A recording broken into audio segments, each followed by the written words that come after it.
Hello friends, good evening. How are you? Hi. Today I am making a special video on a serious matter and it pains me a lot. That is the exodus of the workers amid the corona pandemic. And you must be knowing corona is affecting us each and all. And among them the most hard hit have been the workers and the laborers, especially migrant laborers.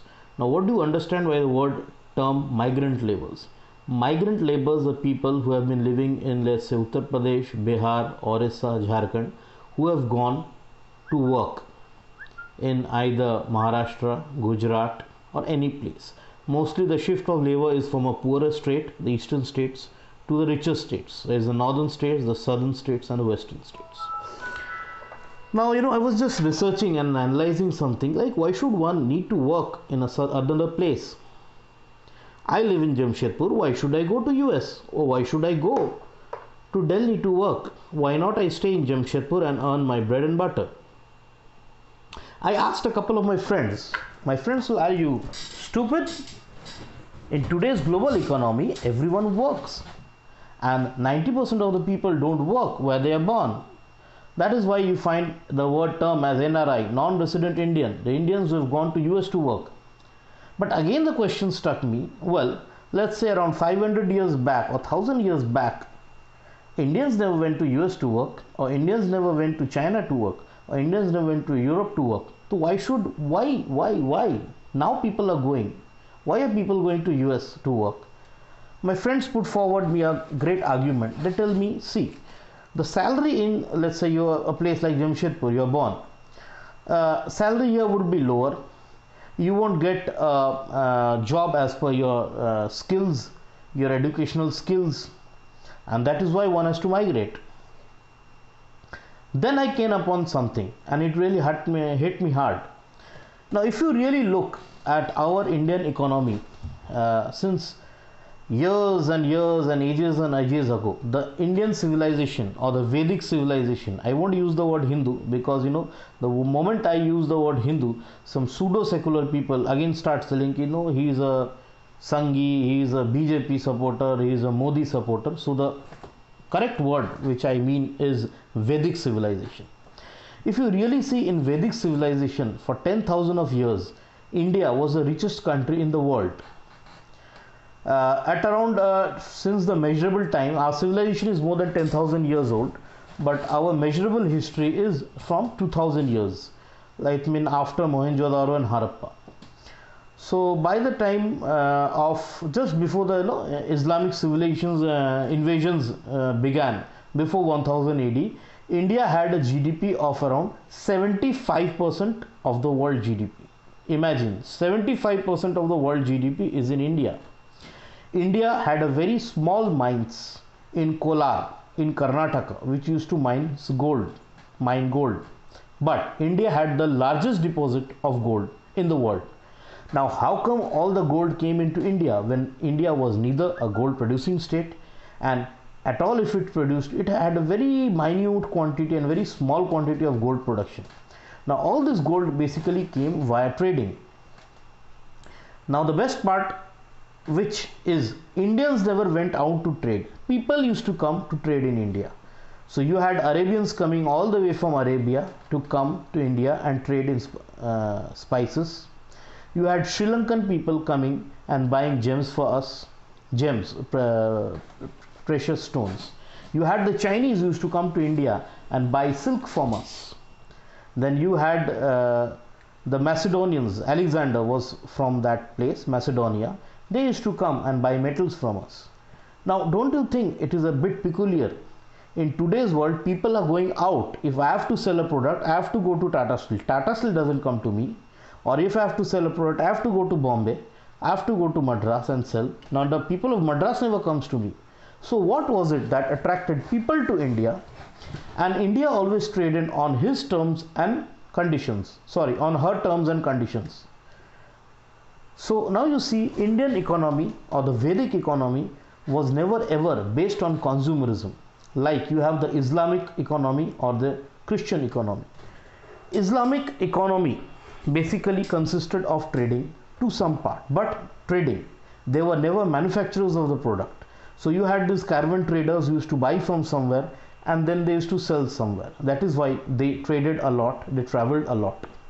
And another way of raising revenue and finances for the Islamic economy was jizya tax. It was a tax which was charged on the non-believers of Islam, or the kafirs. That is why the Muslim invaders never 100% converted a civilization of any country, be it in Egypt, be it in Iran of the Zoroastrians or the Parsis as we know them, or the Hindus of India, because jizya provided around 60% of the economics of an Islamic economy. Now coming to the Christian economy, the Christian economy was based on consumerism. That is, all the resources in the world are for you and you should enjoy those resources. So the economy was based on the individual tastes of a consumer. To give you a very small example, I am a manufacturer. I see there is a demand of cars, so I start manufacturing cars based on the tastes and likes of the consumers. But our Indian economy was totally different. Indians were divided into caste. Now caste was never hereditary, as you know, mostly the leftists and the pseudo seculars tell us, there is a lot of casteism in India. Caste was basically defined on basis of occupation. So a carpenter, if he is good, he is also from a carpenter caste, because his son will automatically have the genes and the DNA of his carpenter father, and thereby he would be more proficient in a carpenter profession rather than a blacksmith profession. So skills were basically divided on basis of castes, and every person was basically a skill holder, and they used to make product based on their skill, and their product used to attract customers. Understand, the product is attracting the customers. Now the product is not being designed on the tastes of consumers. Therefore you see, Taj Mahal was not manufactured or made by taking opinion of 100 people or looking what the market demand was there or not for a Taj Mahal. Taj Mahal was a work of art which was made by the skilled artisans and craftsmen of India, and it stood out a masterpiece. So that is why you see India in its 10,000 year history never ever invaded any other country, because it never had to. People used to come to India to trade in India on the terms and conditions of India, not on the terms of conditions of the other countries. So while other civilizations, be it Islamic civilization or the Christian civilization, they basically needed to invade other countries. So it was a big economic aspect also, because invasions provided a lot of money to run the empires.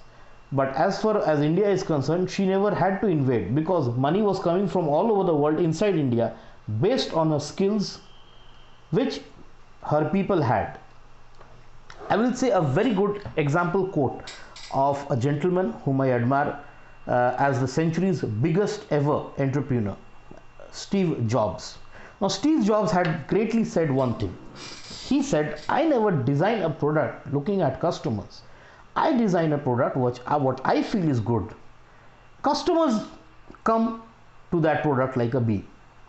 So an iPhone was a very unconventional product. It never had keypads, which the phones of that era had. But the conviction of Steve Jobs was, this is a new technology and people will come to it. iPad was very unconventional. We had a laptop which had buttons all over it. Then we had a desktop. Now who would ever use a tab? Now tab is neither a computer nor a laptop, neither a mobile. But then you see the popularity of tab. So that was what Steve Jobs had said.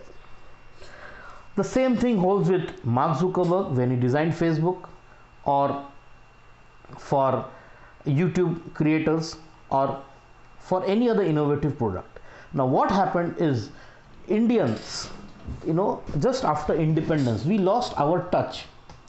India had its own self-economy. If you go to a village, there was a carpenter who was manufacturing beds or any other carpentry product. There was a blacksmith who used to do something with iron, and they created their own market. They made a product. That product automatically created customers, and that was all. So there you see, in the economy of a village was never ever linked to the international arena. So, internationally you are going boom or bust, it hardly affected your village economy. But what we have made a mistake is just after our independence in 1947, we adopted the socialist economy based on the USSR model by Jawaharlal Nehru, which continued around 65, 70s. Then in 90s, Manmohan Singh liberalized the country and entered the capitalist era. Now, what happened in capitalist era? In capitalist era, basically, the economy was based or made to favor some few individuals and corporations. Now, the RBI or any other body, they always favored this kind of economy, so that's because the tax collection was more. Because you see, a corporate basically pays the maximum of the corporate tax, whereas a village economy basically doesn't pay taxes, but the money remains with the village.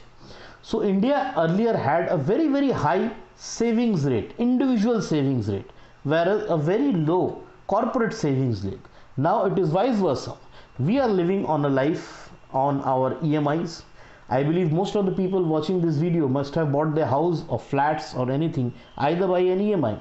Now when they are working somewhere, they are always under a threat. If I lose my job, how will I pay my EMI?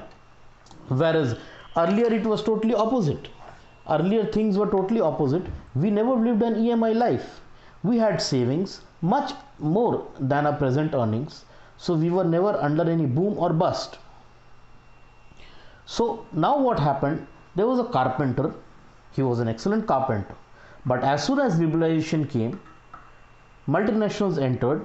They started producing beds in huge quantities, and the price of bed, which was costing 5,000, the price of that dropped to 3,000. Now what happened? The carpenter left his job in the village and he had to go and work as a worker in some other city. He lost his skill, he lost his talent, and he was forced to work for some other job which was never his. Now, if you look at the Indian economy, we have basically become slaves, quote my word, slaves of consumerism. 90% of the people in India, or let's say 90% of the companies in India, don't produce a product based on their specifications, or they basically simply copy their competitors, or they produce a product to satisfy their customers or look what the customer wants. And the same thing is followed by the employees of that organization. How many people of you watching this video would agree with me that 90% people working in organizations, any company, it may be Reliance, Adani, blah blah blah, I will not take names, let's say any company, maximum people now work to please their boss, not the company. Again, take my word, 90% of the people are working to please their bosses or their boss's ego. They are not working to really achieve the means and goals of the company. That is what we have become, products of consumerism, where there is no scope of innovation. Now, what is the way forward, or how to rectify the whole thing? Well, I see a good signs of hope from Narendra Modi government. After Modi came to power in 2014, he made 2-3 structural changes. That is the banking system. If you see in the Mr. Manmohan Singh's time, the banking system was basically made to favor big capitalist and industrialist. That is why you see so many NPAs. Bhushan Steel NPA, Anil Ambani NPA, Praj Industries NPA, Alok Industries NPA, and many other companies. Now most of the loans were given to these companies based on their project reports. Now the project reports, when it is made, it is made on some demand and some capital expenditure. Now what our present government is doing, which is a very good signs, is it is now giving loans to smaller businessmen, smaller entrepreneurs, smaller shopkeepers. That is how you have Mudra loans. Now Mudra loan is a 10 lakh worth of loan. Okay, then you have MSME loan, where you are getting a loan up to 1 crore, or I believe it has been raised now 1.5 crores without any collateral guarantee. Now look at the economics behind it. Suppose I give 100 crore to ABC company, 100 crores. Okay, and he starts a company in which he employs let's say 300 people. So our company Indian, how India gains, India is basically gaining 300 jobs. Now if I lend 100 crores to 100 different people, and each of this 100 different people employ 10 people, what is the employment? 1000 people. So the employment increases and the chance of risk also increases. Now this, suppose if this 100 crore company fails, the all 100 crore is gone. Now if I divide this 100 crore in 100 people at 1 crore each, and 10% of them fail, I lose 10 crores, but still the 90 crores is left aside. So that is the whole economics nowadays. So now what should be done is, all the migrant workers who are coming from Mumbai, Pune, Gujarat, when they are going to their villages, now individual state government should make industries based on their skill level. So if you see an area which has got let's say skill of handicrafts, the state government should put handicraft industries there. In this way, the migrant worker won't have to leave his place, employment will be generated at his place, okay, and an industry can develop like way. I'll give you some examples. There is a place known as Tirupur in Tamil Nadu. It has got 90% exports and people are not educated there. Hardly you will find people crossing the 10th standard or 12th standard, because their whole economy is based on skill based, not education based. Another place you find is Ambala, which has got a very huge woolen export business. Again, it is a skill based economy, not education based. If you go to Surat, it is known for diamond cutting. In fact, it is said like 60% of the diamonds in the world are cut there. Now Surat economy is again a skill based economy, not a knowledge based economy, not an education based economy. What has become is, we have become now slaves of education. We do MBA, then BBA, and then engineering. Now to employ one engineer, you need one factory. An engineer can't work in a pan dukan, or he can't work in a cottage industry. So tell me, if you are having 5 lakh engineers in a year, do you have scope for 5 lakh factories? No, it's not there. So what should be the way forward? The way forward should be, we should have skill training. Now instead of an engineer, if he had a skill, let's say he was a very good welder, do you think he needed a job? If he is a good welder, he can earn 2000 rupees per day doing petty jobs. That is it. So we need to develop a skill based economy, not an education based economy. That's all for now. Thank you friends. Vande Mataram.